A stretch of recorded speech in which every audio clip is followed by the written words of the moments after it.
And we gonna get to it, and let's get to it then. Let's get to it, y'all. LL Cool J, Kadada Jones split. They dated from 1992 all the way up to 1994. But we gonna take a rewind real quick through the timeline and take it back to 1990. When LL Cool J's album hit, Mama Said Knock You Out, came out in 1990. It was a real commercial success. So much of a commercial success that LL Cool J's song and the album itself, Mama Said Knock You Out, won a Grammy for the best rap solo, in performance also in 1992. That kind of marked LL's first Grammy win. And it was like a major career resurgence, after the critics thought that he was fading away because of the 1989. He didn't get really a big reception with Walking with the Pen album. So when he came back stronger than ever, the one thing about LL is that when people start trying to count him out, he come back 10 times stronger. That's just the mentality that LL Cool J had that was different from most artists and just people, in that type of industry. You have to have a strong mindset. And LL always kept a strong mindset, and that led on to physically, him working out and just how the way, he stayed consistent and dedicated to the craft itself of music, because he was very passionate, and he really have and still have to this day a love for music. And that type of consistency and love and passion, that's something that you just can't teach. That's something that, you just, don't wake up. When you wake up in the morning, you just say, okay, I got a passion for this. You got to live, breathe, eat, and sleep in. And, ever since he was a kid at the age of 16 years old, he started wanting to pursue music. It was something that he never thought twice about. So in 1990, when he won his first Grammy off of the Mama Said Knock You Out album, that was just that was just the first milestone that he crossed off of his bucket list, I feel, because he was just getting started. He was just getting warmed up. But things kind of hit a little bit of a slump in between that time of, 1990 and 94, because in 92, I don't want to say LL got distracted, but Quincy Jones, long live Quincy Jones, his daughter Kadada Jones and LL met in 1992.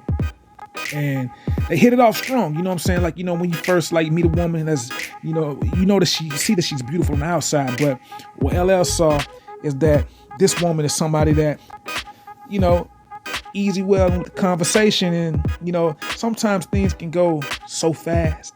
So it's kind of it's too good to be true. It's got to be something that's there. And that something was there. Because what LL didn't realize was that this woman was, later on after they broke up, she was kind of a distraction away from his music. But he didn't also know that this woman, she kind of had different religious beliefs. Her, Kadada Jones, religious beliefs was of some sort of Buddhism, I want to say. It's kind of like when you getting on your knees and you praying to a statue. Praying to a statue, a bald guy with a fat belly. And I'm guessing that you have to rub the belly if you want to for good luck, I guess. That comes along with it. But you praying to that statue of a fat guy, fat bald guy with saggy earlobes with a fat big belly. They're like a beach ball. So when he saw that and he walked in on it, he was thinking to himself, what are you doing? What's going on? Why are you on your knees praying to a statue? A fat bald guy. So it was when she broke it down to him of her religious beliefs and what she believed in, he was wait a minute. I can't be with a woman that I felt that was on the same page with me. A conversation that I should have had, but I slipping. LL Cool J, got caught up into the beautiful eyes of the beholder of this woman, Kadada Jones, and he didn't remember to ask these important questions when you on first second date type of thing. Like, you have to ask about religion. You have to ask about politics, because those two are the most two important things that's really going to dictate the relationship once you find out. So when he found it out, he was like, he had to. LL Cool J had to do what was best for his career, because he felt like that could kind of hurt his career by that being not only a distraction, but we talking about mentally and spiritually. Because if one person is praying to God, another person, on their knees praying to a statue, the fat bald guy with a big belly, and that's their God, that will interfere spiritually and mentally with another person that's praying to who they say that's their God. And there's only really one God, and that's, God himself. But for whatever that you believe in, that's what you believe in. And I'm not trying to, tell anyone who their God is. But what LL saying is that he believed in God, the Lord and Savior Jesus Christ. Amen to that. So when that situation and her situation, her religious beliefs didn't kind of coincide, I guess I can use it in this word, they didn't really mesh within one another. He knew that he had to remove himself from the relationship, for good, because this is a serious situation, and it would, affect his career, because he wouldn't be able to think and be able to go in the studio to give great music if something was wearing down on him that he knew, and how the way he grew up in the household he grew up in with his mother, believing in God and things of that sort. You don't want to let anything interfere or disrupt what you grew up off from and what you believe in strongly. So he knew that after the fact of seeing that, her doing that, and on her knees and praying to this statue, this was something that I know that it wasn't easy for him, LL Cool J, for him to do, but it was something that was best for him to do. Even though with the success in 1992, again, from, the success from his album, Mama Said Knock You Out, he didn't have no album or even try to, go in the studio to make an album in 1992, just based off of the fact of the distractions, from that situation itself. Because that situation, when you like a girl, when you really like a girl, and then you find out something like that in the midst after probably like a year or two of y'all been dating, that's not an easy thing to just, you can put it in your music, but mentally, when you think you found a connection with somebody, that's something that you just can't just bounce right back off out of. That's something that, it takes time and healing for you to get back on the path of the journey that you was on, that you was focused on in your first love, and that's music. So LL Cool J had to, take a break from, making an album in the year 1992, with that being one of the reasons. Because him and Kandada was like inseparable. From 1992 to, that point to 94. Because I think they, if I'm not mistaken,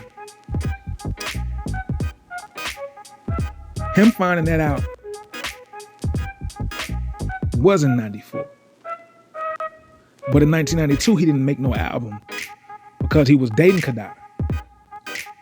So in 94, when he found out that she was praying to a Buddha doll, if that's the right, name to call that.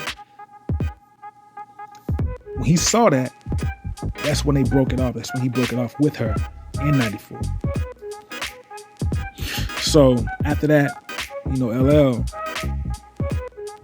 he had to take some time, maybe like a month, I would assume, and then he got right back in the studio. And when through the spiritual practices what Kadada was doing and everything like that, leading to LL breaking up with her, consulting, and that included with consulting gurus and praying to statues, as I already stated. That's clashed with his views, and again, when that led to the breakup, despite how much he cared for, he knew that was best for. But